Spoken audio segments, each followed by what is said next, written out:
Buenas tardes a todos. Vamos a iniciar la sesión y bueno, hoy nos va a dar la sesión el doctor José Francisco Guijarro Escribano. El doctor Guijarro Escribano es licenciado y doctor en Medicina y Cirugía por la Complutense y recién acabada la licenciatura, pues opositó al Cuerpo de la Sanidad Militar.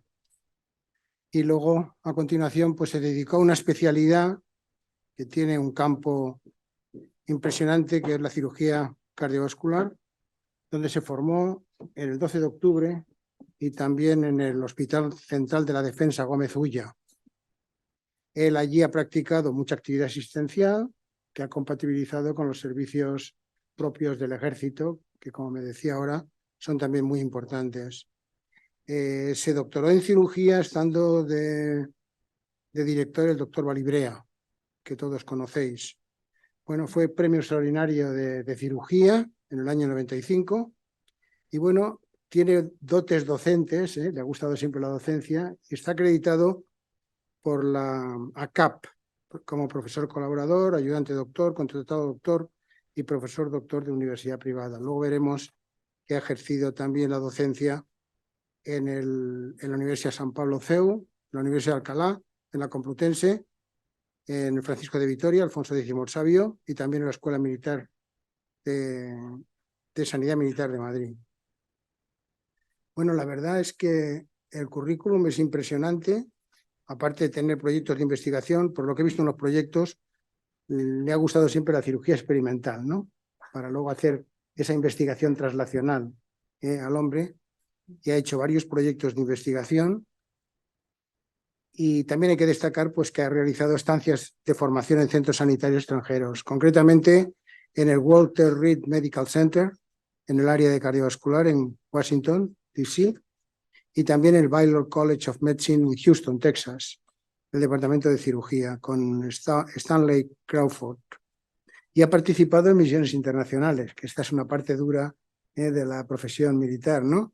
Ha estado en Bosnia-Herzegovina como jefe del escalón médico avanzado, Sarajevo, organizó un congreso internacional de medicina militar, estando allí, y luego pues, ha participado también en maniobras de simulación de accidentes aéreos en el aeropuerto de Mostar, en la antigua Yugoslavia.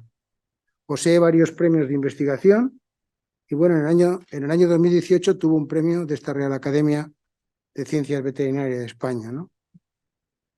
Sobre la visión histórica de la angiología y su evolución terapéutica hasta el año 18. Ha publicado varios capítulos de libro y por último decir pues, que tiene, como buen militar, pues tiene estos galardones como caballero de la Real y Militar Orden de San Hermenegildo en su categoría de encomienda, la Cruz de la Real y Militar Orden de San Hermenegildo, la placa de la Real y Militar Orden de San Hermenegildo y la Cruz de Mérito Militar con distintivo blanco.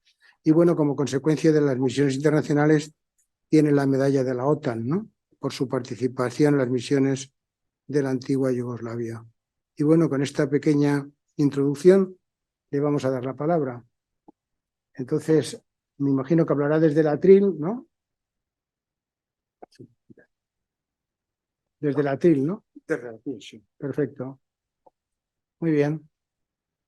Bueno, con permiso, señor presidente. Excelentísimo señor presidente de la Real Academia de Ciencias Veterinarias de España, excelentísimos miembros de la Real Academia. Quiero aprovechar este momento también, puesto que nos está siguiendo el general veterinario y también académico, el doctor don Luis Caparrós, enviarle un afectuoso saludo. Y también quiero mandar un afectuoso saludo y fraternal a nuestros colegas hispanoamericanos al otro lado del Atlántico, que seguro que nos siguen con la plataforma Zoom. Señoras y señores, queridos amigos, amigas y compañeros de la promo 77. En primer lugar, quería dirigirme a la Real Academia de Ciencias Veterinarias de España por la amabilidad que ha tenido de invitarme a presentar la conferencia que lleva por título, como vemos en la pantalla, contribución de la cirugía experimental al desarrollo de la cirugía vascular desde el siglo XVIII. Quiero empezar con una cita del filósofo y escritor francés Auguste Comte del siglo XIX, considerado el filósofo de la ciencia porque creía auténtico solo el conocimiento científico experimental cuando dijo: para entender a la ciencia es necesario conocer su historia. El objetivo de esta conferencia es exponer aquellos trabajos de investigación de grandes científicos pioneros de la cirugía desde el siglo XVIII, elaborados fundamentalmente en los laboratorios de experimentación animal y que han sido determinantes para el desarrollo de la cirugía cardiovascular. Empezaré por uno de los periodos más relevantes para la ciencia en general y para la cirugía vascular en particular, el siglo XVIII, conocido como siglo de las luces, por ser no solo cuando se realizó la primera arteriografía, sino porque se publicaron los primeros trabajos vasculares. Durante siglos, el tratamiento de las heridas vasculares se hizo mediante ligaduras. Era el único método conocido disponible para lograr la hemostasia definitiva. El 15 de junio de 1759 fue una fecha histórica para la cirugía vascular, porque es cuando Halloween, como luego veremos, reparó una arteria humeral lesionada durante una flebotomía. Este hecho representó la primera arteriografía que se realizó. Hay que reconocer que Alfred Armand Belpeau, en su obra Nouveaux éléments de médecine opératoire, publicada en Burdeos en 1839, levantó polémica cuando dijo en su grafía original: Anel practicó en enero de 1710, en presencia del mismísimo Giovanni Maria Lanfisi, una ligadura simple inmediatamente por encima de un aneurisma de arteria braquial, sin tocar el saco. El 5 de marzo estaba restablecido por completo. Sin embargo, este acontecimiento, aunque importante, no suscitó ningún interés y no fue rescatado del olvido hasta 1780 o 1788. Fue Desault el primero en restaurar esta técnica practicando una ligadura proximal de un aneurisma popliteo sin abrir el saco.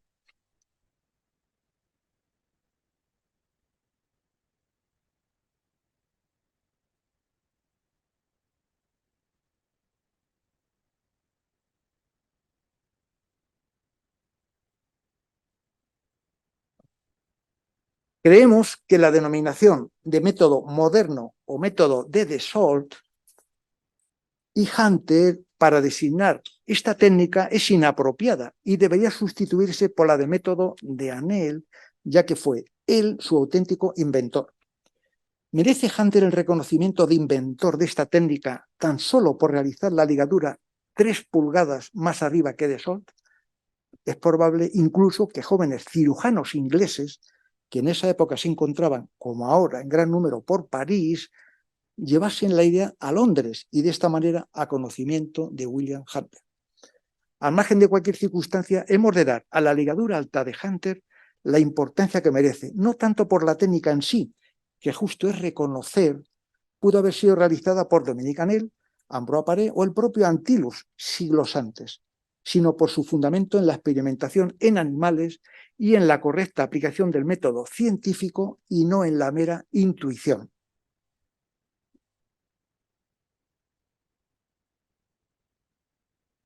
Los rudimentarios conocimientos de la anestesia solo permitían realizar intervenciones de extrema necesidad y con una rapidez y precisión anatómica que hoy en día nos sorprenderían. La presencia de la narcosis, futura anestesia en medicina, por inhalación de gases como éter y cloroformo, tuvo su difusión y perfeccionamiento en los años de 1848 a 1867, haciendo posible que los cirujanos operasen con más relajación y sobre todo los pacientes sin dolor. Con la aparición de la antisepsia en 1865, gracias al cirujano inglés Joseph Lister y el posterior desarrollo de la asepsia en el último decenio del siglo, se generó una revolución en el campo quirúrgico, consiguiendo que a finales del siglo XIX la cirugía estuviera capacitada para resolver con éxito numerosas enfermedades internas y colocarse a la cabecera del progreso médico. Aunque el impulso definitivo de la cirugía vascular tuvo lugar a partir de las guerras de Corea y Vietnam, hubo previamente investigadores que con su inquietud científica y quirúrgica y apoyándose en la experimentación animal, contribuyeron a partir de 1890 a hacer patente la transformación de una cirugía exerética o a lo sumo conservadora en otra de índole restauradora y funcional. En este periodo se perfeccionaron las ligaduras, se progresó en las suturas vasculares y se avanzó en el tratamiento de los aneurismas. Es decir, se crearon los principios básicos de la cirugía vascular actual de la mano de autores como John Benjamin Murphy, Alexis Carrel y los españoles Rudolf Matas, Alejandro San Martín Satrústegui y José Goyanes Capdevila. Una vez superado el procedimiento quirúrgico con la anestesia, existían dos barreras en el campo de la cirugía vascular que había que superar para reparar con éxito la sutura vascular: la infección y la coagulación. Las limitaciones del momento, época preantibiótica, contribuyeron a los pobres resultados en la reconstrucción vascular, ya que la sepsis fue uno de los grandes factores que favoreció la trombosis. Hubo que esperar, además del descubrimiento de la antisepsia, a la aparición de la heparina en 1916 por James McLean y la penicilina por Alexander Fleming en 1928, para que se dieran los primeros pasos en firme en las reconstrucciones vasculares. Técnicas quirúrgicas vasculares. Primera, sutura vascular. No cabe duda de que el comienzo de la cirugía vascular reparadora tuvo su inicio con las suturas vasculares de Hallowell y Lambert en 1759 y posteriormente también con la cirugía vascular funcional por la implantación de la técnica de triangulación para la sutura circular término-terminal, con la variante no perforante, no incluye la íntima, de Alexis Carrel de 1902, y la perforante, incluye la íntima, del español José Goyanes Capdevila en 1906. En 1759, el médico inglés Hallowell, aconsejado por el famoso cirujano Lambert, realizó una sutura de la arteria humeral que fortuitamente fue seccionada por él durante una sangría. Este hecho tan relevante fue documentado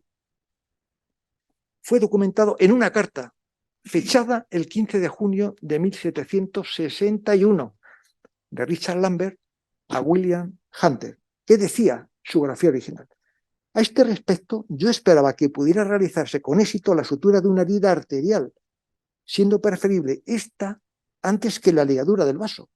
Recomendé este método ideado por mí a Mr. Hallowell, quien lo puso en práctica el 15 de junio de 1759.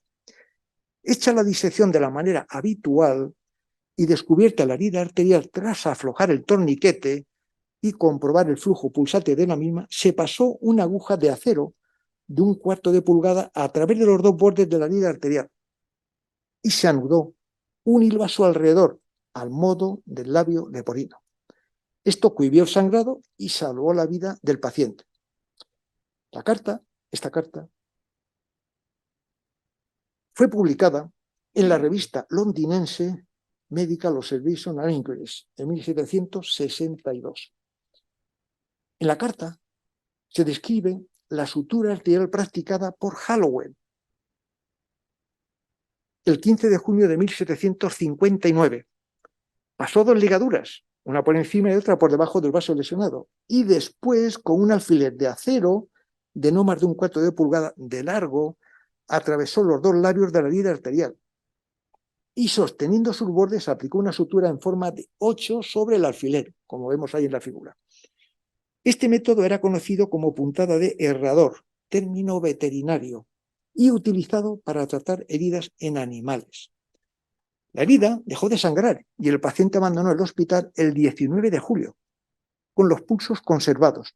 Con este método se podían curar algunas lesiones arteriales que de otra manera acabarían en amputación o heridas incurables. Esta descripción ponía de relieve que la amputación de una extremidad podía ser evitada si la arteria principal de la misma era reparada en vez de ligada. Sin embargo, fue muy extraño que esta noticia de la primera sutura vascular que realizaron Lambert y Hallowell no tuviera suficiente eco entre sus coetáneos. La explicación la podemos encontrar en los textos del eminente gran cirujano John Bell, gran conocedor de la cirugía vascular de su época, cuando se refirió al fracaso de dicha técnica en su obra Principios de la cirugía.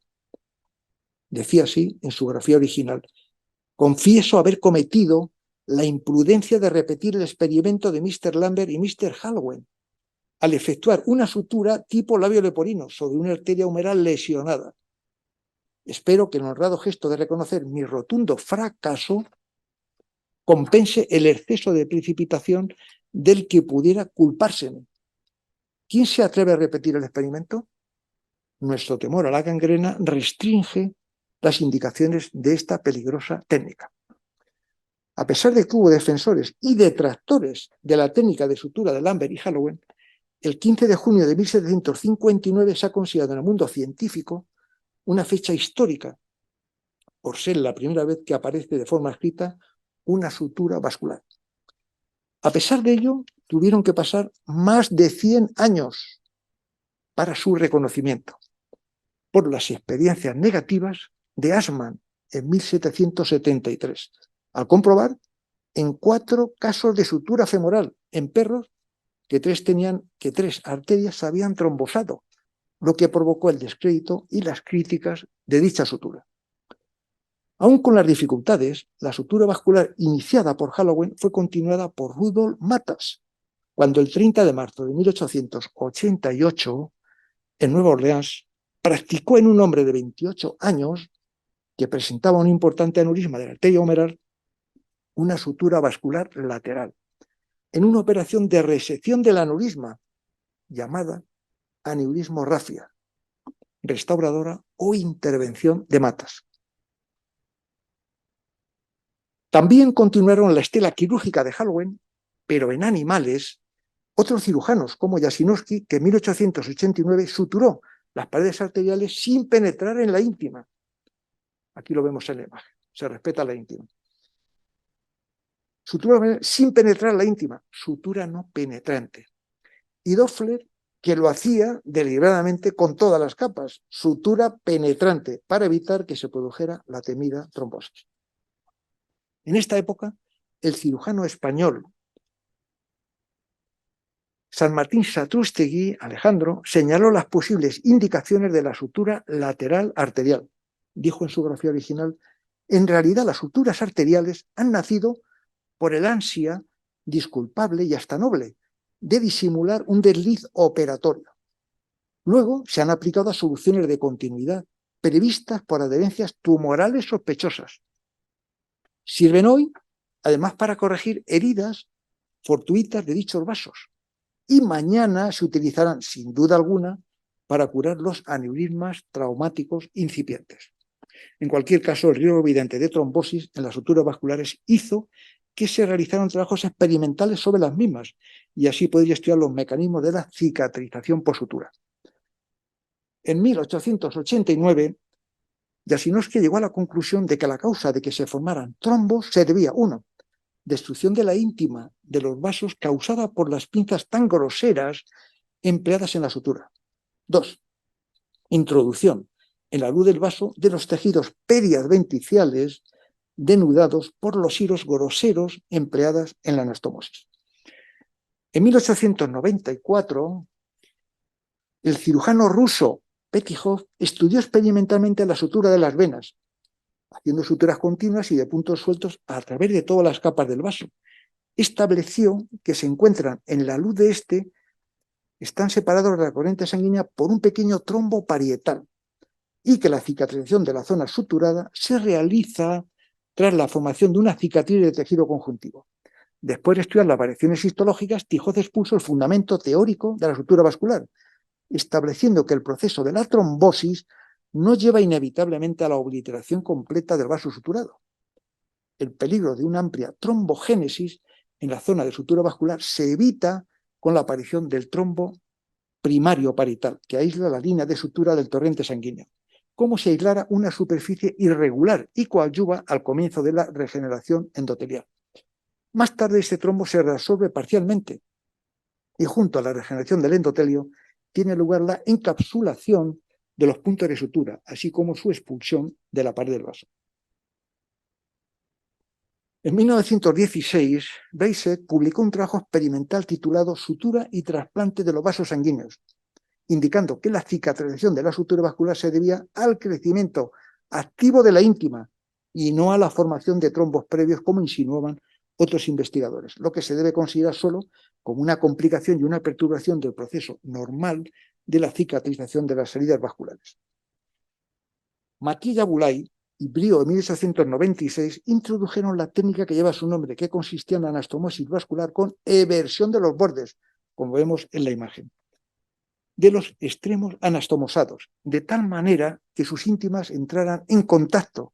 Esta técnica llega a ser conocida como sutura total y perforante de Boulay-Briot, realizada con seda fina y agujas cilíndricas, coactando el endotelio por eversión de los bordes vasculares. Los puntos pueden ser entrecortados o continuos. Los primeros exigen mucho tiempo y coactan con menos exactitud. Los segundos son los preferibles.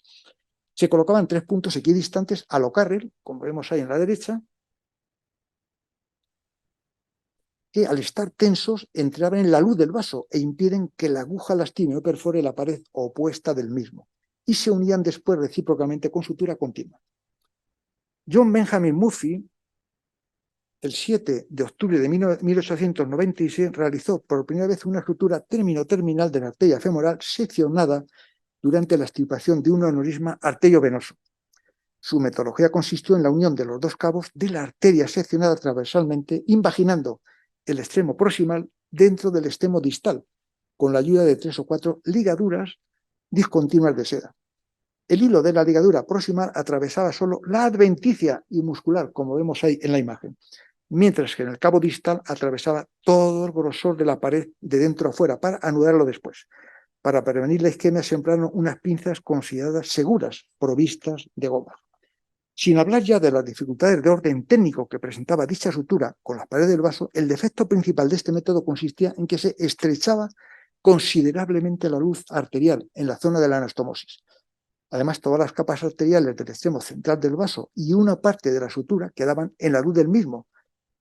La sangre circulante se depositaba tanto en los capilares trombosados de la pared arterial seccionada como en el hilo de la ligadura que penetraba en la luz del vaso, por lo que en el lugar de unión de los vasos, por regla general, se formaban trombos. Por esta causa, el método Murphy no encontró un amplio apoyo entre sus colegas, pero significó un gran progreso de carácter técnico, induciendo a los cirujanos a elaborar la metodología de la sutura circular término-terminal. En 1901, Erwin Pyle propuso un método de sutura circular sin necesidad de usar material de sutura, sino por medio de una prótesis de magnesio, reabsorbible en forma de pequeños cilindros que se introducían dentro de la luz de ambos extremos vasculares seccionados. El método consistía en introducir el cabo central de la arteria en un cilindro muy fino de magnesio, de algunos milímetros de altura, y provisto de un canal circular, y se invierte o revuelve el vaso sobre la prótesis de manera que la superficie endotelial se exteriorice y se fija aquella por una ligadura que debe caer precisamente en la ranura circular de la prótesis. Después, con ayuda de 3 hilos pasados junto al borde del extremo periférico de la arteria, a través de todo el grosor de su pared y equidistantes entre sí, se ensancha la luz del extremo periférico y se introduce en él el extremo central de la arteria fijado sobre la prótesis, y se fija otra ligadura que debe coincidir con otra ranura de la prótesis. Se obtiene así una exacta coaptación endotelial y el magnesio no tarda en reabsorberse. Aunque es una técnica ingeniosa, se sacrificaban algunos milímetros de diámetro del vaso. Pero este método tuvo los siguientes inconvenientes. Al comprimir la pared del vaso con la ligadura circular, se provocaba una necrosis parietal con la interrupción brusca de los vasa vasorum de la zona correspondiente. 2. Al deslizarse la ligadura, se podía producir una hemorragia secundaria. 3. Se pudo producir trombogénesis como consecuencia de la pérdida de elasticidad en la unión de los extremos del vaso debido a la prótesis. Si bien hemos visto algunos métodos de suturas vasculares, los fundamentos básicos y permanentes de dichas suturas no fueron establecidos hasta que Alexis Carrel, en 1902, aportó sus técnicas utilizando la seda para ello. Alexis Carrel fue uno de los grandes impulsores de la sutura vascular, al proponer en 1902 la técnica triangular. Recibió el Premio Nobel de Fisiología y Medicina en 1912 en reconocimiento a sus trabajos sobre estructura vascular, trasplantes de órganos y vasos sanguíneos. El éxito de su carrera no fue casual, sino que estuvo marcado siendo un joven estudiante por el atentado que sufrió el presidente de la República Francesa, Sadi Carnot, por un anarquista italiano en junio de 1894, cuando visitando la ciudad de Lyon fue apuñalado en el abdomen con un arma blanca, provocando la sección de la vena porta, lesión vascular que, a pesar de los esfuerzos titánicos de los cirujanos que le atendieron, fue inevitable su fallecimiento ante la imposibilidad de suturar de forma eficaz el vaso lesionado. El efecto mediático que esta circunstancia ocasionó en Francia, toda Francia, fue tan alarmante que removió la conciencia científica de Alexis Carrel y le llevó a tomar la determinación de estudiar la técnica para suturar quirúrgicamente los vasos sanguíneos, borde a borde. Carrel pensó que si los cirujanos hubieran sabido suturar vasos igual que suturaban otros tejidos, se hubiera salvado la vida del presidente Sadi Carnot. Trabajando en la experimentación animal, logró realizar anastomosis vasculares arteriales y venosas, consideradas en su época poco menos que imposibles de realizar, y protocolizó sus reglas de ejecución. Estableció la técnica de la sutura vascular, conocida como triangulación de Carrel,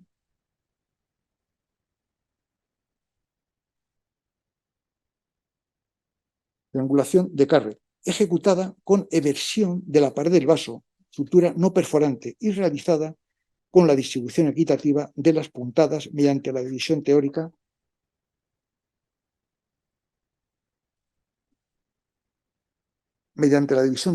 de su circunferencia, como vemos ahí, en 3 partes. Es decir, dar 3 puntos equidistantes a 120 grados en los extremos de cada vaso, para transformarlo en un triángulo equilátero. Se completaba el cierre del vaso mediante una sutura continua. La técnica de triangulación de Carrel se publicó en la revista Lyon Medical el 8 de junio de 1902, una de las revistas más prestigiosas. El material empleado eran agujas muy finas que fueron proporcionadas por la famosa bordadora Madame de Le Boudier y parafinadas para evitar la fricción y el posterior desgarro de la pared, a la vez que permitía orificios parietales más finos y más fácilmente hemostáticos y evitaba la formación de coágulos sanguíneos. Con la sutura de los extremos hacia afuera o evertidos, conseguía que en el interior no quedaran hilos sueltos que favorecieran la formación de trombos. La condición principal del método de Carrel es el contacto constante de las superficies endoteliales de los extremos del vaso que se sutura, lo que se obtiene mediante una anastomosis que atraviesa las capas del vaso, pero respetando la íntima, es decir, con sutura no perforante. Carrel intentó buscar un sistema de coactuación vascular no estenosante, estanco y no trombogénico. Su trabajo se sustentó en una técnica depurada, basada en un adiestramiento permanente para conseguir un trabajo óptimo. Para ello estableció los siguientes postulados. 1. Sutura evertida, no estenosante, contraria a la invertida utilizada por Lambert, como se hacía en la anastomosis digestiva. 2. Tratamiento delicado con los tejidos, llegando a proponer manejarlos con los dedos para evitar la tripsia que producían las pinzas. 3. Mantener los tejidos bien irrigados mediante el lavado de la luz con suero fisiológico o Ringer. 4. Evitar un clampado con pinzas traumáticas que pudiera lesionar la pared vascular. 5. Eliminar cualquier coágulo en el interior de la luz vascular durante la técnica quirúrgica de la sutura. Y 6. Mantener una asepsia completa para evitar cualquier foco de infección y fracaso de la sutura. Sus experimentos se realizaron en perros y gatos, con vasos de distinto calibre. Las anastomosis fueron realizadas con vasos diferentes, arterias con arterias, venas con venas y arterias con venas, y con formas anastomóticas distintas, término terminal, término lateral y látero lateral. La técnica de Carrel permitió realizar intervenciones quirúrgicas en la clínica humana, como las llevadas a cabo por A. Blalock y H. G. Taussig en 1944, para tratar cardiopatías congénitas. La técnica de sutura no estenosante de Carrel no fue compartida por todos los investigadores de su época. Una muestra la tenemos en Doppler, mencionando mencionado previamente en 1899, creando la técnica de sutura perforante, es decir, atravesando todas las capas de la pared vascular, incluida la íntima. El cirujano español José Goyanes Capdevila, desde sus primeros trabajos en 1904, defendió las anastomosis término-terminales o suturas circulares de las arterias y venas con la técnica de sutura perforante arterial, cuando todavía Carrel y Claude Darby no la habían utilizado, ya que en sus descripciones insistían en respetar la íntima arterial. En 1905, Goyanes publicó un trabajo sobre la sutura circular término-terminal continua o de puntos sueltos, perforante y con una descripción técnica como la de hoy en día. En 1906 preconizó, en su grafía original dijo: el secreto del éxito en las suturas de las arterias y venas reside en satisfacer estas dos exigencias: exacta coaptación endotelial, con sutura perforante, por tanto, y asepsia rigurosa. Solo así se evita la trombosis. En 1908, Frauin ideó la variante técnica de sutura término-terminal mediante la cuadrangulación, que fue modificada más tarde en el 14 por Maury. El material usado para la sutura fue otro de los puntos de interés para los cirujanos investigadores. Algunos de ellos en los últimos años del siglo XIX ya habían abandonado el cagut y empleaban la seda fina. En 1902, Alexis Carrel utilizó el lino o el algodón de Alsacia número 500. Se suele considerar al eminente fisiofarmacólogo americano Darby como el que introdujo definitivamente la seda fina como material de sutura en las anastomosis vasculares y se lo recomendaría al doctor Carrel. El doctor Goyanes en 1904 ya utilizaba rutinariamente este tipo de material de sutura, seda fina número 1, varios meses antes de que lo hiciera Carrel, por sugerencia de Darby, publicándolo en el mes de abril de 1905 con un trabajo de 25 experiencias. Para simplificar y asegurar la técnica de sutura vascular, Goyanes utilizó unas pinzas hemostáticas en 1905 y en 1911, ideadas para la hemostasia total de la aorta y para clampar lateralmente la pared venosa. Posteriormente, G. Spuga en 1934 propuso unas pinzas para aproximar los extremos del vaso a suturar. Lo más importante de este hecho es el inicio o intento de mecanización para mejorar las condiciones de técnica de sutura. Con el siglo XX avanzado y abundantes publicaciones sobre los buenos resultados obtenidos con la técnica de Carrel para anastomosis circular término-terminal, Henkin, en 1944, recomendó un nuevo método de sutura vascular que lleva su nombre. Después de la sección del vaso, se recortan los extremos sobrantes de la adventicia. A continuación se colocan puntos intermedios separados, uniendo con ellos los extremos del vaso, y luego se cubren los dos extremos con un manguito. Aquí lo vemos, el manguito, preparado de una vena próxima. El manguito que cubre la línea de unión o anastomosis se fija a las paredes del vaso por su adventicia con 6 ligaduras, preservando de esta forma la anastomosis de hemorragias secundarias. P. Androsov, con un grupo de ingenieros y médicos soviéticos en los años 1946 a 1950, elaboraron un aparato mecánico de unión de los vasos sanguíneos, conocido como suturador, que permitía con rapidez y sin dificultad hacer la sutura vascular mecánica en los vasos de 1,3 a 20 milímetros de diámetro. El material utilizado para la sutura eran grapas de tantalio, que es indiferente a los tejidos y tiene cualidades bactericidas. Los mismos autores, además del aparato para hacer sutura término-terminal de los vasos, construyeron otro para la sutura lateral, que recibió el nombre de suturador de una grapa. En definitiva, el método consistía en la sutura circular del vaso a través de un ciclo de grapas de tantalio, una coaptación endotelial teóricamente perfecta y sin disminución del calibre de la luz del vaso por sutura. Aunque los autores rusos dieron resultados satisfactorios, la experiencia del resto de investigadores, al estar limitada al campo experimental, donde no siempre aparecen las lesiones de la clínica humana, poco añadieron a esta nueva técnica, aunque pensaban que podía tener utilidad en las lesiones vasculares traumáticas, pero no en las arterioscleróticas y degenerativas. A pesar de que la sutura vascular no siempre fue aceptada, hoy en día podemos decir que la técnica de sutura de Alexis Carrel, perforante o no, marcó el punto de partida de su desarrollo a pesar de sus detractores, para transformarse en un acto científico avalado por experiencias experimentales en el laboratorio y posteriormente humanas, y así dejar de ser un acto de improvisación. Además, es justo reconocer que el impulso definitivo a las suturas circulares lo dieron las guerras de Corea y Vietnam, en base a los resultados favorables que se obtuvieron con los tratamientos quirúrgicos mediante las suturas vasculares en las heridas de guerra, gracias al doctor Norman Rich. De esta forma se consiguió legitimar el empleo de dicha técnica. Por ello podemos decir que es desde este momento cuando la cirugía vascular inició su despegue, siendo impulsada de manera continua y acelerada. Segunda técnica, el parche vascular. Uno de los factores limitantes en la reconstrucción de los vasos de mediano y pequeño calibre es la estenosis de la luz al suturar arteriotomía longitudinal. Esto puede ser evitado con la implantación de un parche, procedimiento demostrado por Carrel y Darty en 1906. Aquí vemos la imagen del parche. Son interesantes los trabajos que realizó Carrel en su laboratorio de experimentación animal para realizar arteriotomías longitudinales a nivel de la aorta o de la carótida y posteriormente cerrar el vaso colocando un parche de vena y a veces de peritoneo. Al valorar con el paso del tiempo el comportamiento del material injertado, se comprobó la perfecta incorporación de dicho material y por ello la dificultad para localizar el lugar de su colocación. El parche colocado, sobre todo de peritoneo, se transformó de tal forma que parecía un tejido similar al vaso receptor. No se observaron aneurismas, salvo en los casos en que hubo infección. Tercera técnica quirúrgica, injertos vasculares. Una vez controlada la sutura vascular, Alexis Carrel trabajó en el laboratorio experimental de animales con sustitutos vasculares, injertos arteriales, injertos venosos.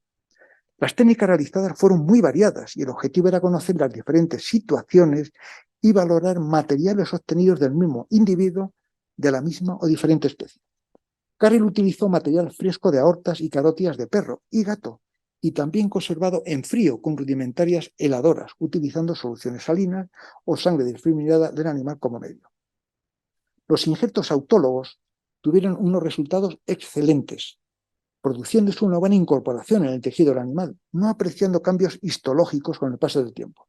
El intercambio de vasos de diferentes especies procedentes de perro, gato o cadáver humano no produjo resultados tan halagüeños, porque si las anastomosis permanecían permeables, los injertos sufrían cambios histológicos adelgazándose su pared y acabando generando aneurismas. Cuando Carrel trabajó con injertos venosos, sustituyendo la vena yugular por carótida y la cava por aorta, obtuvo resultados muy buenos en cuanto a permeabilidad y mantenimiento de la estructura. En cuanto a la valoración macroscópica histológica, se comprobó un engrosamiento del injerto venoso para adaptarse a la nueva función de su papel arterial, siendo la adecuación progresiva a lo largo del tiempo. El procedimiento experimental de los injertos llevados a cabo por Goyanes-Capdevila, que lo definió como anastomosis doble arteriovenosa término-terminal o arterioplastia venosa, consistente en la sustitución de un segmento arterial por un puente venoso de su vecindad, con doble anastomosis término-terminal sin desprender totalmente la vena de los tejidos perivasculares, fue publicado junto a otras descripciones en su artículo titulado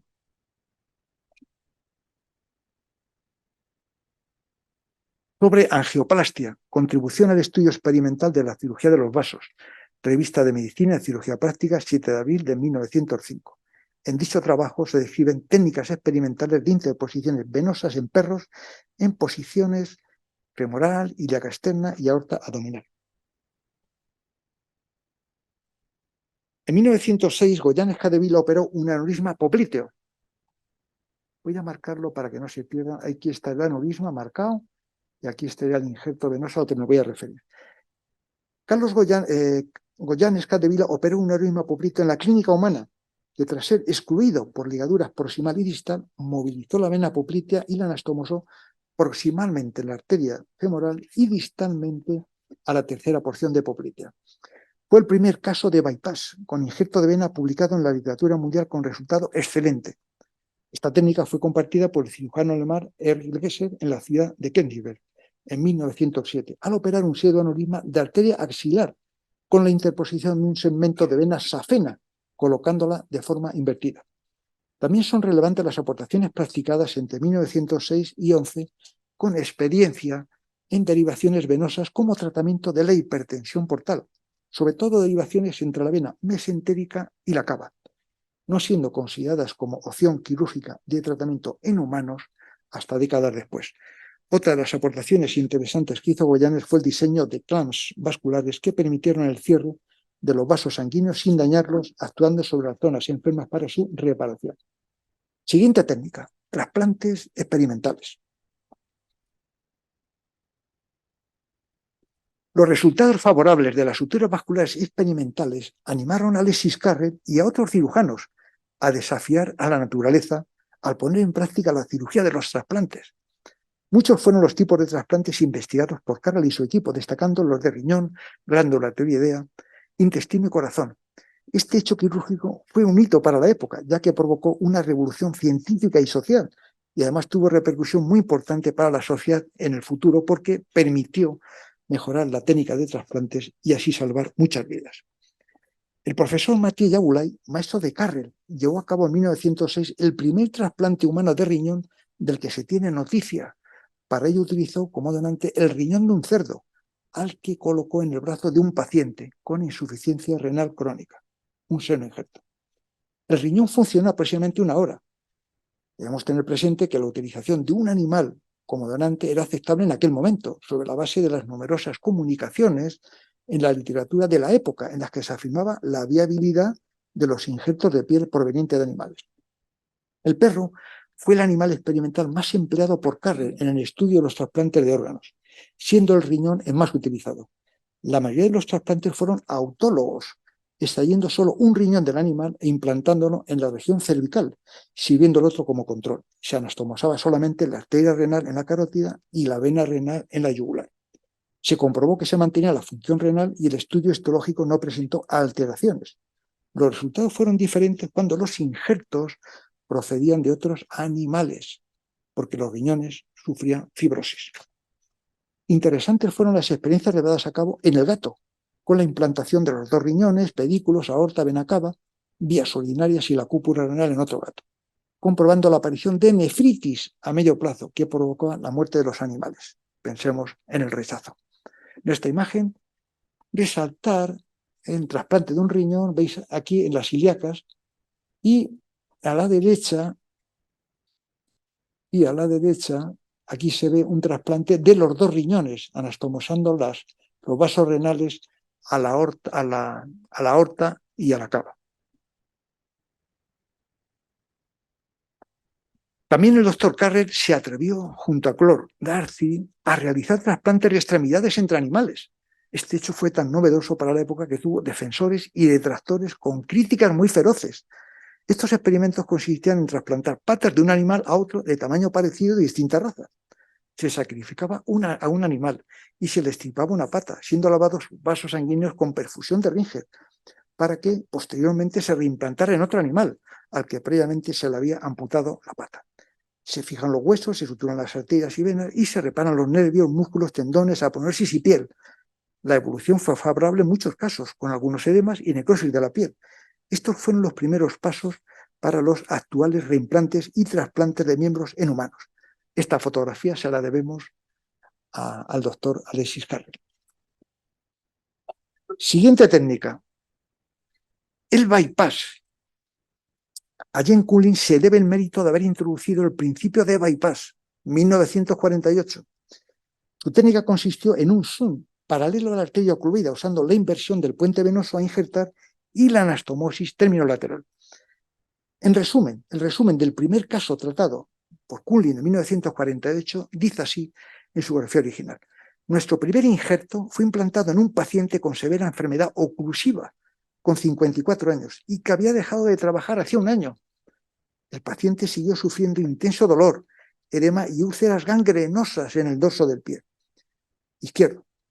El 3 de junio de 1948 unimos la arteria femoral con la arteria poplítea a través de un largo segmento de vena safena que medía 26,5 centímetros. Los resultados fueron inmediatos. Las úlceras curaron en 2 semanas. El dolor desapareció y camina sin molestias. Esta técnica fue rápidamente aceptada por cirujanos americanos, norteamericanos y europeos, ya que supuso un paso de gigante en los procedimientos quirúrgicos para tratar la enfermedad oclusiva arterial. Siguiente técnica, aneurismas y técnicas quirúrgicas. La técnica quirúrgica imperante para el tratamiento de los aneurismas durante el siglo XIX fue la ligadura de Hunter como método más correcto y adecuado. Sus trabajos experimentales y sus resultados quirúrgicos en la química humana avalaban su recomendación para su uso generalizado dentro de la comunidad científica. Aunque Ashley Paston Cooper realizó en junio de 1817 la primera ligadura de un aneurisma de aorta abdominal roto, que falleció 40 horas después, debemos resaltar la figura de Rudolf Matas,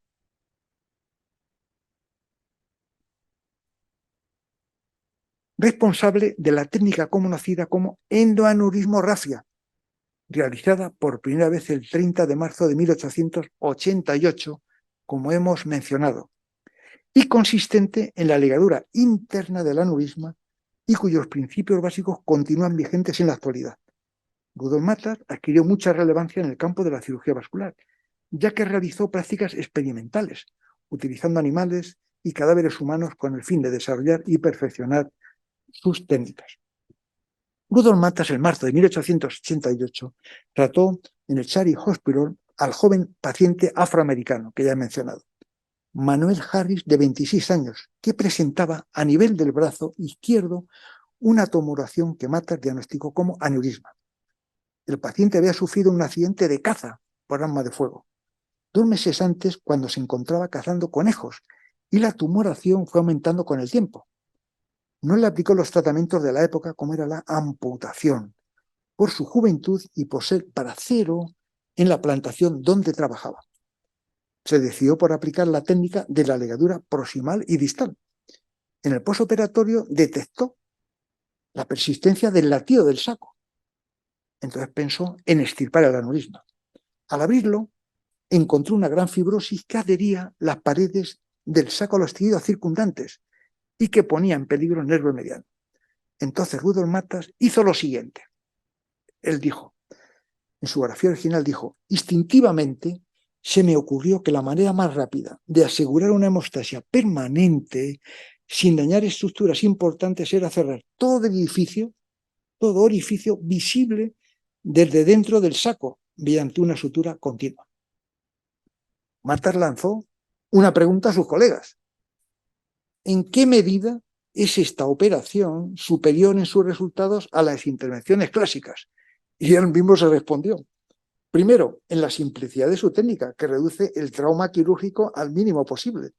Segundo, en su seguridad para el paciente y para los territorios afectados, al no inferir en la circulación colateral, evitando en lo posible la aparición de gangrena. Y tercero y último, es un procedimiento curativo, por lo que puede considerarse una intervención definitiva. En esta imagen la traigo, pensemos, el conocimiento tan perfecto que tenía Rudolf Matas de la circulación colateral. Aquí está el aneurisma, la dilatación, y el dibujo es perfecto. Entonces, él, a través de la circulación colateral, pues tenía confianza en que la circulación podría continuar. Y luego en la endoaneurismorrafia, aquí se ve cómo abre el aneurisma y lo cierra. Todo orificio que sangraba lo cerraba y las paredes del aneurisma también lo cerraba. Entonces, no fue hasta 1902 cuando Matas, en una reunión de la American Surgical Association, acuñó el término de endoaneurismorrafia obliterativa a su técnica para el tratamiento del aneurisma. Posteriormente describió 2 variantes más de su técnica, intentando conservar la luz arterial, conocidas como endoaneurismorrafia restauradora para los aneurismas saculares, como es este que vemos aquí, y reconstructiva para los fusiformes, son los alargados. El método estaba basado científicamente en la aplicación de la ley de Laplace, disminuyendo con su técnica la presión intravascular al reducir la luz del vaso dilatado. En 1900 Matas hizo un intento de tratamiento de un aneurisma de aorta abdominal practicando otra técnica original, el Writing, que consistió en la introducción de un alambre en el interior del saco aneurismático para aplicarle posteriormente corriente eléctrica, con la intención de provocar su trombosis. La técnica fracasó. La primera ligadura arterial de un aneurisma aórtico realizada con éxito es obra de Rudolf Matas en 1923. Un paciente joven que presentaba un aneurisma aórtico sifilítico y falleció a los 18 meses por una hemorragia pulmonar. Aquí vemos el tipo de aneurisma, la aorta, el saco aneurismático, la ligadura y al lado la cava. La autopsia reveló una aorta aneurismática ocupada por un gran coágulo distal a la ligadura y un paso estenótico de unos 8 milímetros, que descubría que la ligadura, en un principio completa, se había abierto parcialmente. Durante las primeras décadas del siglo XX, seguía observándose cómo los aneurismas de la aorta abdominal crecían inevitablemente hasta su rotura y posteriormente de los pacientes. Intentaron revertir esta situación, además de Rudolf Matas, Blakemore y Kim, en 1968, con la coagulación electrotérmica y unos años más tarde con la implantación de alambres dentro de los aneurismas aórticos con la esperanza de provocar una coagulación lenta en la luz aneurismática y de esta forma dar tiempo al desarrollo de la circulación colateral. Los resultados de estas técnicas fueron decepcionantes. En la primera mitad del siglo XX hubo una personalidad histórica muy relevante en el mundo de la ciencia, Albert Einstein, que los últimos años de su vida estuvieron marcados por su aneurisma de aorta abdominal. Fue tal la repercusión social que tuvo este hecho que para los cirujanos de la época supuso un acicate para investigar la forma de tratar quirúrgicamente esta patología con garantías de supervivencia. Fue en 1948 cuando el cirujano Rudolf Nissen trató el aneurisma de Albert Einstein con la única técnica conocida en la época con cierta garantía para estos casos. El wrapping, que consistía en envolver casi todo el aneurisma, como vemos ahí, con teflón, para inducir fibrosis y evitar su crecimiento, fijándolo en el retroperitoneo, lo cual permitió que este personaje tan relevante sobreviviera hasta 1955. Falleció con 76 años. Él mismo consideraba que había vivido bastante. El 29 de marzo de 1951, en París, Charles Dupont dio un paso más para avanzar en la investigación del tratamiento quirúrgico del aneurisma aórtico. Para ello resecó con éxito el aneurisma de un paciente y lo reemplazó por un homoinjerto de cadáver, consiguiendo una supervivencia de 7 años. Con motivo de este hecho quirúrgico tan significativo, a finales del año 1951 se abrió un banco de arterias de cadáver en Nueva York, donde las aortas humanas eran preservadas y almacenadas para su uso en la cirugía. Aquí vemos la imagen, el aneurisma, tenemos el aneurisma y la colocación del homoinjerto de cadáver. Siguiente técnica, primera prótesis sintética utilizada en el aneurisma aórtico abdominal. El tiempo apremiaba y la disminución gradual en la disponibilidad de los homoinjertos aórticos de cadáveres dejaba claro a la comunidad médica que esta opción no sería viable con el tiempo. Fue muy importante la contribución del laboratorio experimental animal para comprender el desarrollo, confección e implantación de la primera prótesis sintética, como veremos a continuación. Los hechos que ocurrieron para implantar la primera prótesis sintética fueron tan atípicos y curiosos que merece la pena ser contados y conocidos. Primera fase, experimentos en el laboratorio. En un principio, Blakemore asignó a su ayudante, Worry, la tarea de desarrollar la sustitución de la válvula mitral en animales con homoinjertos a partir de un segmento de vena cava inferior. Durante este proyecto se dejó una sutura inadvertidamente dentro del ventrículo y cuando sacrificó al animal se percató de que el hilo estaba cubierto con una capa parecida al endotelio, al hilo. Esta observación hizo que Worry se preguntara si una tela en el torrente sanguíneo podría desarrollar un recubrimiento similar. Así, en la primavera de 1948, pensó. En su grafía original dijo, si los defectos arteriales se unen mediante prótesis construidas con una tela de malla fina, la fuga de sangre a través de las paredes de las prótesis terminaría al formarse tapones de fibrina y ello permitiría que el tubo de tela condujera al flujo arterial.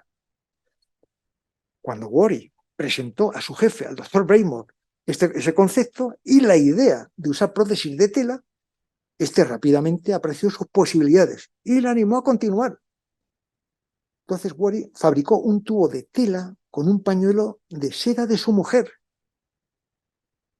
en la máquina de coser también de su mujer y se lo implantó a un perro. El tubo funcionó 1 hora antes de morir el animal desangrado.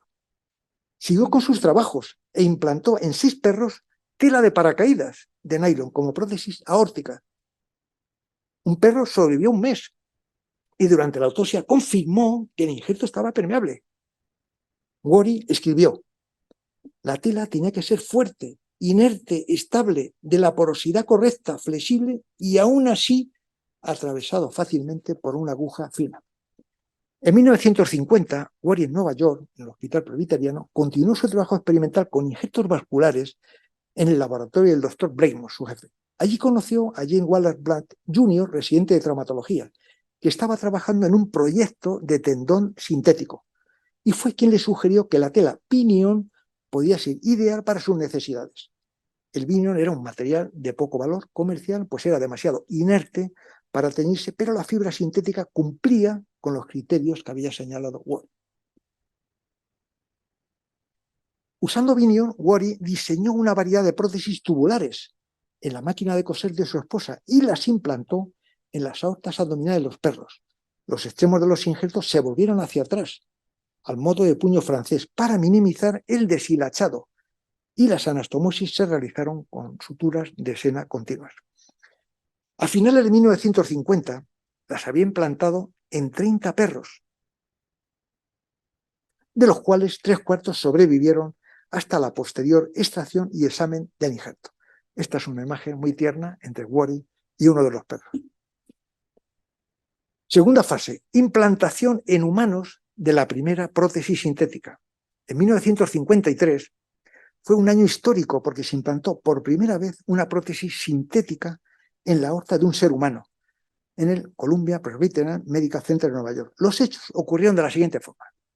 Una noche de febrero de 1953 ingresó un hombre mayor con intenso dolor de espalda.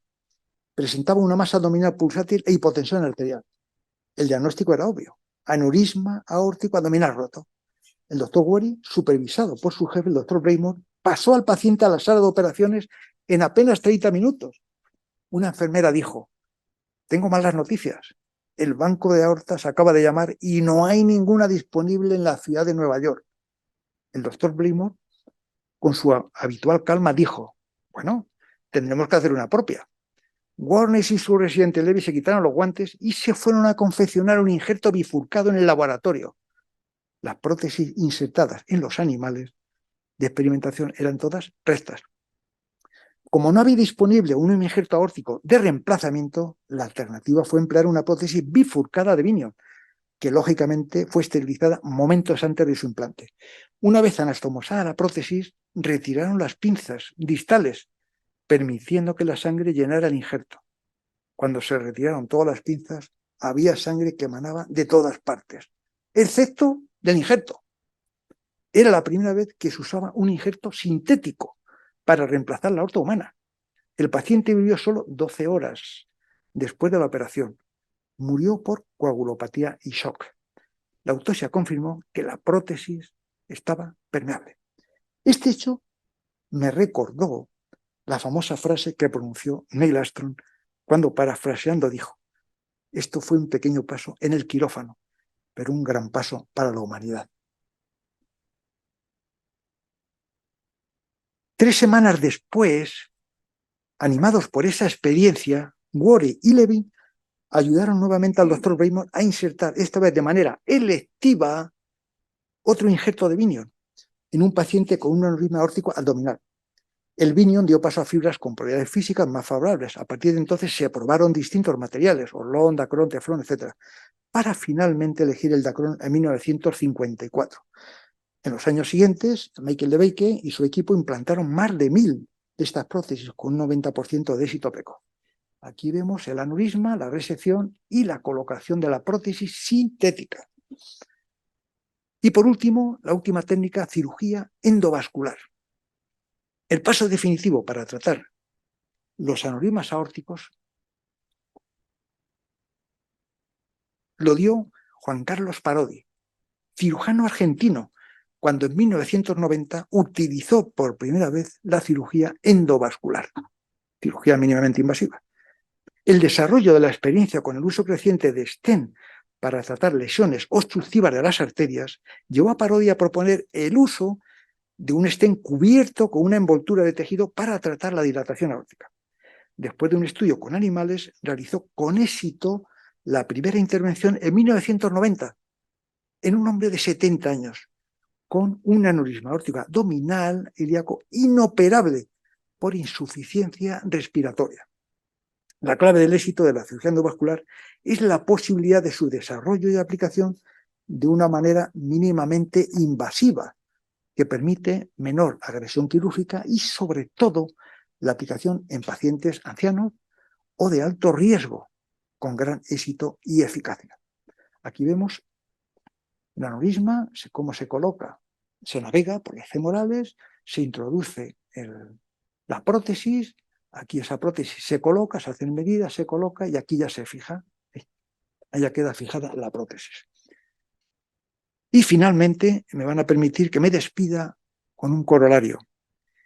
Es una obviedad bien conocida que el desarrollo de la cirugía vascular habría sido impensable sin la introducción de sustitutos arteriales clínicamente útiles. Muchas gracias.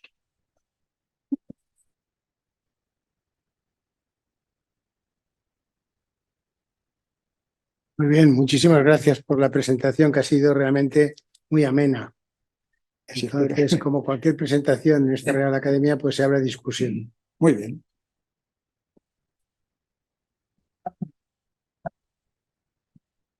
¿Quién desea intervenir?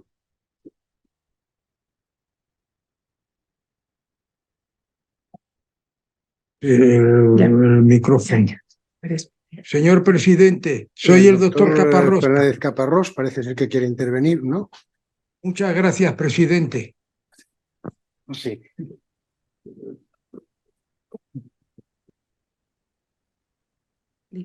Sí.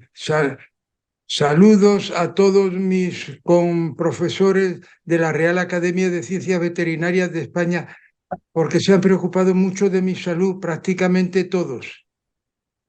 Yo quisiera hacer algunas matizaciones a la conferencia que ha dado el doctor Guijarro. O sea, en primer lugar, hay que reconocer que es un cirujano cardiovascular, pero taurino, donde también ha salvado muchas vidas de maestros de la tauromaquia.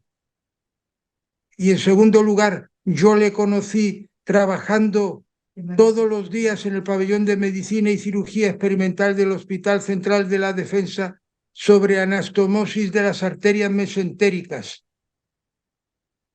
Fruto de esa tesis doctoral, varios compañeros también terminaron doctorándose gracias a la cirugía vascular.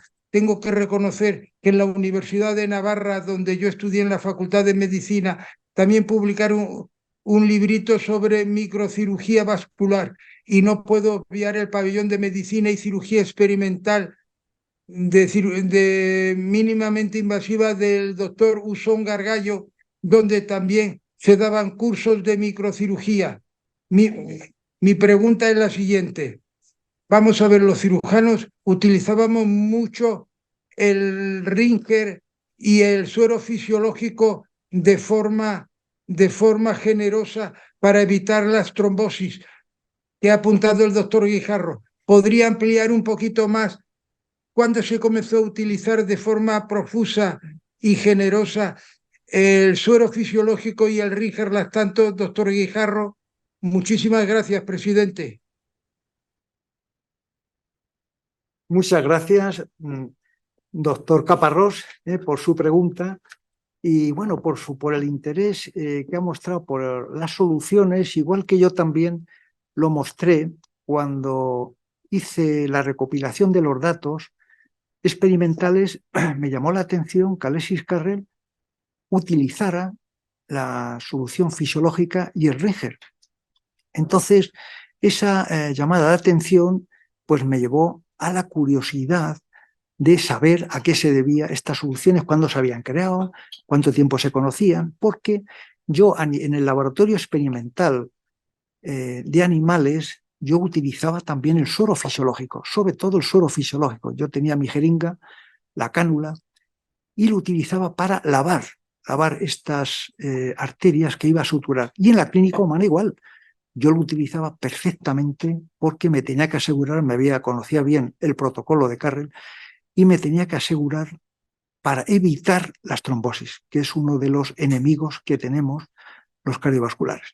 Entonces esa curiosidad pues me llevó a conocer y a llevarme la sorpresa de que el suero fisiológico lo inventó un investigador holandés, Jacob Hamburger, y él creó este suero fisiológico para estudiar la hemólisis in vitro, pero él nunca pensaba utilizarlo en la clínica.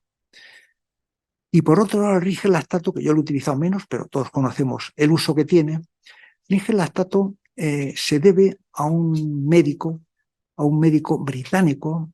Además, es una solución epónima. Por lo siguiente, porque el inventor se llama Sidney Rigel. Entonces, bueno, pues es una curiosidad, igual que supongo que tiene mi querido general. He respondido a su pregunta, mi general. No le veo. ¿Se oye? ¿Está ahí? No dice nada. No dice nada, a lo mejor se ha perdido la conexión. No sé si me habrá oído. Sí, lo he oído perfectamente, ¿Sí?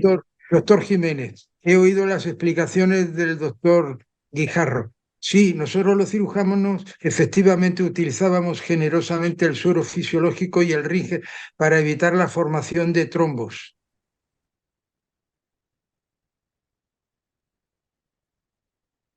Muy bien.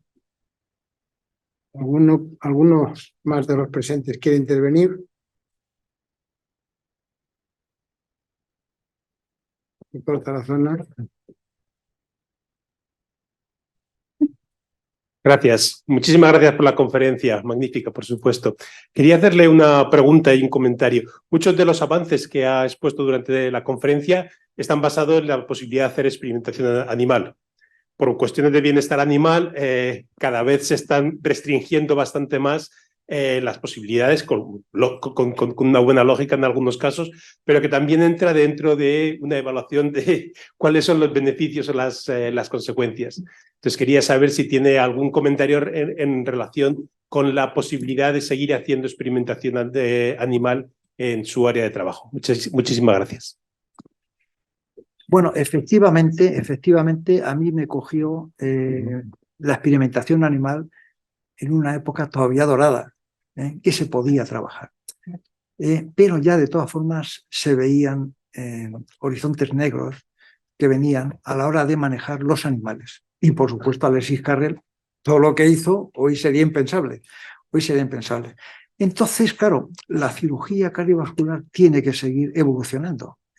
Bueno, hay que pensar lo que se ha conseguido, porque el caballo de batalla en la clínica humana es que había que resolver un problema. Hemos visto la cadena, cómo estaban investigando todo, hasta injertos de cadáver. Y entonces había que conseguir una prótesis sintética porque no había reservas. Y luego ya había otros problemas que aparecen en la clínica humana, que llegaba ese aneurisma que se podía romper y el paciente tenía una patología asociada severa. Entonces no se podía someter a una cirugía de esas características con ese riesgo, el ASA, que se mide el riesgo, ¿no? Entonces, si hay que hacer trabajos experimentales, está muy complicado ya lo de utilizar animales. Lo que pasa es que ya se utilizan las nuevas técnicas. Entonces ya pues hay una serie de dispositivos que ya se fabrican, son fabricados, y entonces con esos dispositivos pues se introducen catéteres, se simulan las femorales, las dilataciones aórticas, o sea que ya no son seres biológicos, sino que son seres materiales que se crean pues para esa cirugía, esa área determinada, porque ya desde el punto de vista hacer experimentación animal ya es muy complicado. Gracias. Bueno, pues parece que no hay más preguntas, ¿no? Eso quiere decir que ha quedado muy clara la conferencia. Eso espero. A mí realmente me ha encantado porque se ha hecho un bosquejo histórico de la cirugía vascular de una forma muy clara, ¿no? Y sobre todo, pues, la evolución de las técnicas, ¿no? Sí. Que han sido terribles las técnicas, ¿no? Pero yo no me imaginaba que los dos problemas más importantes eran concretamente la trombosis y la infección, ¿no? Sí. Porque algunas de las técnicas estas son muy localizadas, ¿no? Sí. En ciertas partes. Bueno, en lo que estoy diciendo, Carrel se empeñaba, que lo he repetido varias veces, lo que pasa es que no me podía entretener. Era la sutura no perforante y perforante, ¿no? Capdeville así decía que era perforante. Es decir, hoy en día, claro, no es lo mismo trabajar con los animales. Yo he trabajado mucho con los perros, con los conejos, etcétera. Entonces ves arterias normales, normales. Pero en el ser humano es totalmente distinto. El ser humano ya son pacientes que las arterias, ya cuando las exploras, son duras, son piedras. Y cuando las abres, es que es calcio. Entonces, claro, eso resolverlo, coserlo y hacer una sutura no perforante, como pretendía Carrel, es imposible. O sea, eso es imposible, ¿eh? Entonces, ¿qué hay que hacer? Hay que asegurarse mucho. Lo que sí de Carrel se utiliza es la triangulación. Eso ayuda mucho en la cirugía cardíaca y la cirugía vascular en general. La triangulación te permite una gran visibilidad, con un zoom importante y sobre todo evitar que puedas lesionar o desprender parte de la pared de otro lado, con la aguja sin darte cuenta. O sea que eso es muy importante. Y luego lo de los injertos, hilos y poner parches también es muy importante porque, claro, hay que tener en cuenta que yo me he ceñido a la sutura en general y al aneurisma aórtico en general. O sea, es el caso más sencillo, ¿no? Pero esto luego se complica. Y el último caso que he puesto, que es la cirugía endovascular, claro, ahí se ve muy bien. Parece que es muy sencillo, pero no es tan sencillo, ¿eh? Entonces, a lo mejor alguien, sin entrar en profundidad en esa cirugía, tiene sus inconvenientes. Porque la cirugía endovascular nació para pacientes ancianos y cada vez lo vemos más. Ver pacientes de 90 años y 100 años, bueno, eso ya es normal. Claro, un paciente de 90 años que está bien, física y mentalmente, no lo puedes condenar a que se rompa el aneurisma y que se muera de repente. No, hay que trabajar con ellos. Pero tiene sus limitaciones y no quiere decir que esta cirugía haya descartado la cirugía abierta, me refiero a la cirugía convencional. No, no. Las dos son complementarias, ¿eh? Y entonces hoy en día lo que se plantea es lo siguiente, cuando, en general, cuando viene un paciente ya mayor, vamos a suponer que es de más de 70 años, que tiene esa patología, vamos a limitarla, caso más sencillo, aneurisma de aorta abdominal, con indicación quirúrgica, hay una indicación clara que tienen todos, que es el tamaño del aneurisma. Entonces, todos los médicos lo tienen que saber.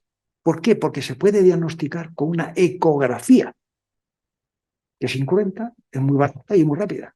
Y lo puede hacer un médico de asistencia primaria, si lo sospecha allí, lo puede hacer perfectamente, si es un poco habilidoso. Ese paciente, si mide ese aneurisma 5,5 centímetros, hay que mandarlo a un centro de vascular para que se someta al estudio y el tratamiento correspondiente. ¿Por qué? Porque cuanto más tiempo lo dejemos pasar, más riesgo hay de que se rompa. Entonces, por ejemplo, un paciente que tenga una expectativa en general, luego esto tiene sus peculiaridades, puesto que hay unas guías de las sociedades europeas americanas que en esas guías encuentras lo que hay que hacer prácticamente con cada paciente. Porque, claro, la cirugía endovascular suena bien, pero es hacer un traje súper a medida, porque como no sea súper a medida, ya tenemos complicaciones, que se llaman los endolí.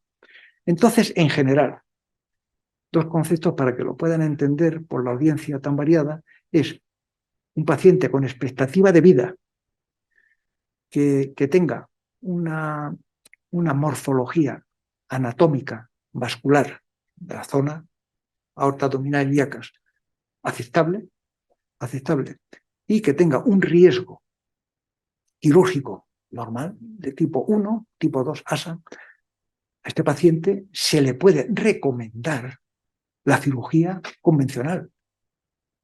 La cirugía convencional. Ahora voy a decir por qué. Sin embargo, un paciente de estas características, pero que tenga ya un abdomen hostil, entonces a ese paciente ya se le debe recomendar la cirugía endovascular. La cirugía endovascular. Esto es así dos polos en general que se puede hacer. Entonces yo digo esto, por ejemplo, ahora me viene a la cabeza una revisión que he visto del año 22, 260 pacientes recogidos, un 60% cirugía endovascular. Estamos hablando de la zona anatómica de la aorta. Y aproximadamente un 40% cirugía convencional. Entonces, en estos grupos se encontró que la cirugía peroperatoria, bueno, voy a definirlo para quien no lo sepa, son 30 días después de la operación. La peroperatoria, en la cirugía abierta, en la cirugía clásica, que es la que hacía Blaymore y Worry, la mortalidad no pasa el 3%, 2,8, 3%. Y la cirugía endovascular es prácticamente cero. Estamos hablando, en general, así globalmente, sin profundizar mucho, pacientes sobre 80 años. Con un ASA, bueno, es que digo ya varias veces aquí lo del ASA y no digo lo que es. El ASA nos sirve para calibrar el estado de gravedad del paciente por la Asociación Americana de Anestesia, ahí hasta 4 grados. Entonces, la mortalidad, hay una diferencia, cirugía convencional, hay algo de mortalidad. La endovascular, hay menos mortalidad. Mortalidad tardía, en este trabajo eran 4 o 5 años. 4 o 5 años. ¿Qué pasa en la mortalidad tardía? Que ya se juntan las dos, ya eran aproximadamente un 7%. Pero ¿cuál es la diferencia de elegir una o elegir otra?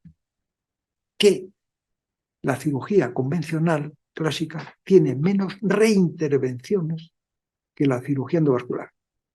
En este trabajo, la cirugía clásica en ese tiempo casi no hubo reintervenciones, o si las hubo eran menores. Pero en la otra, las endovasculares, sí que hubo reintervenciones ya importantes, del orden de un 8 o un 9%.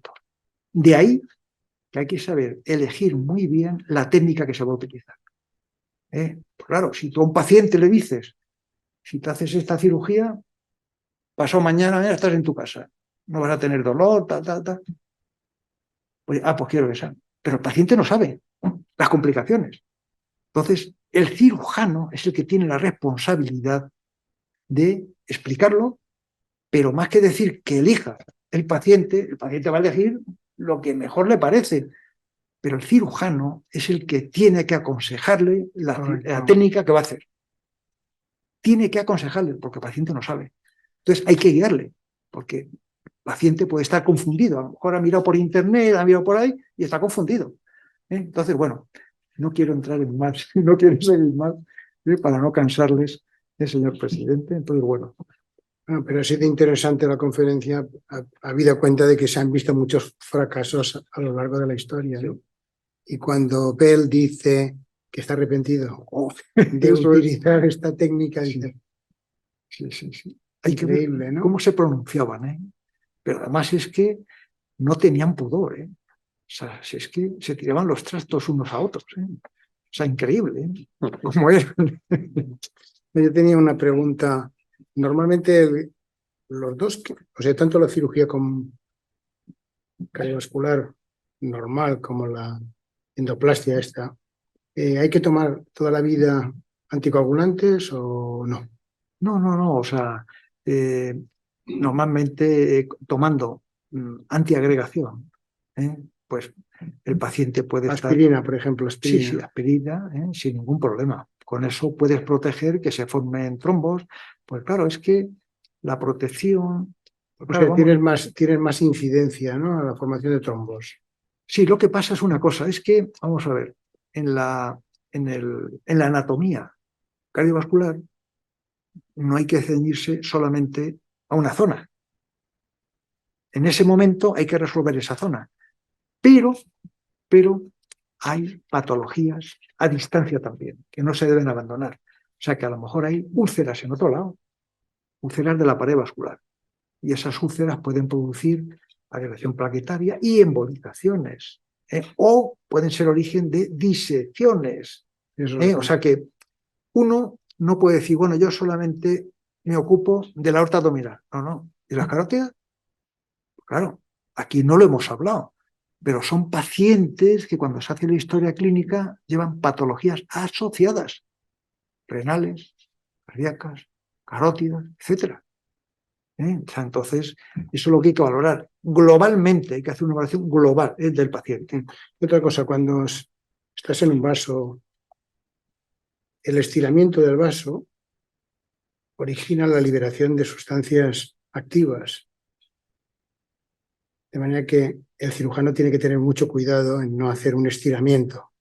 Bueno, ya lo dice Carrel. Decía que había que manejarlo con los dedos, los vasos, Por eso, porque para no dañar, para no dañar. No, yo digo porque se liberan muchas sustancias, Claro. se liberan bradiquininas, sustancia Sí, P, sí. bradiquininas, etcétera. Sí, sí, sí. Y por último quería decir cómo lo ve el futuro, sobre todo el tema de la robótica.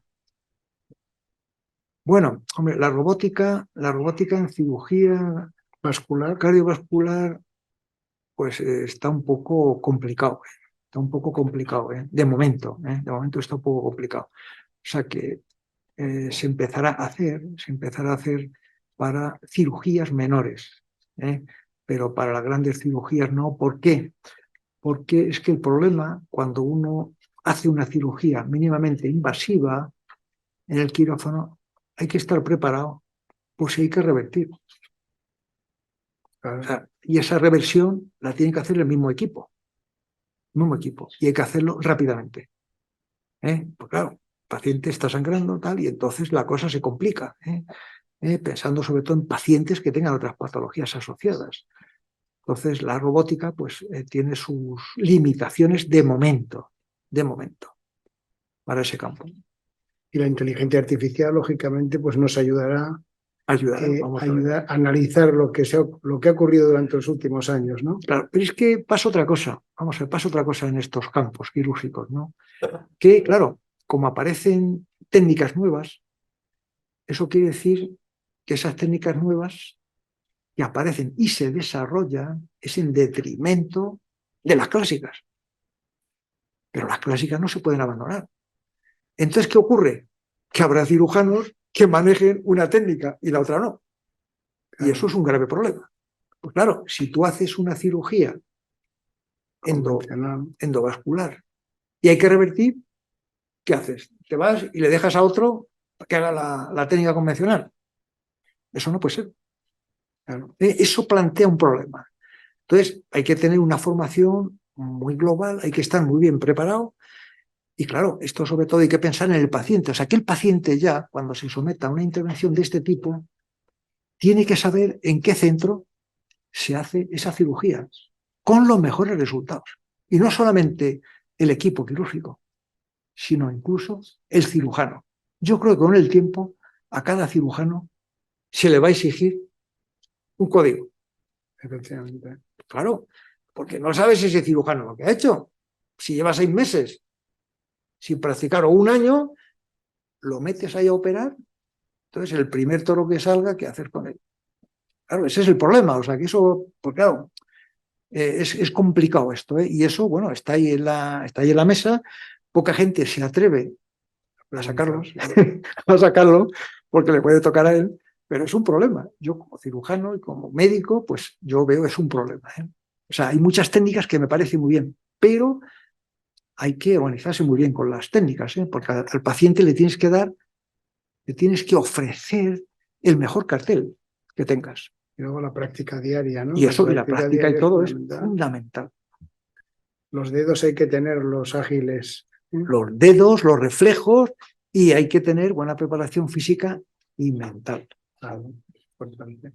Muy bien, pues creo que ha sido una magnífica conferencia.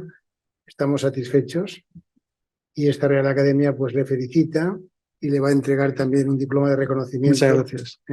Y espero que no sea la última intervención. Esperemos que no. Muy bien.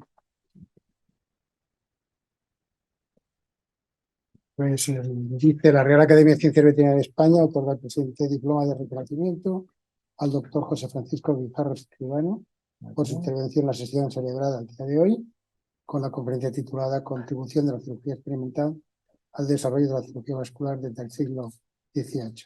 Muy bien. Muchas gracias.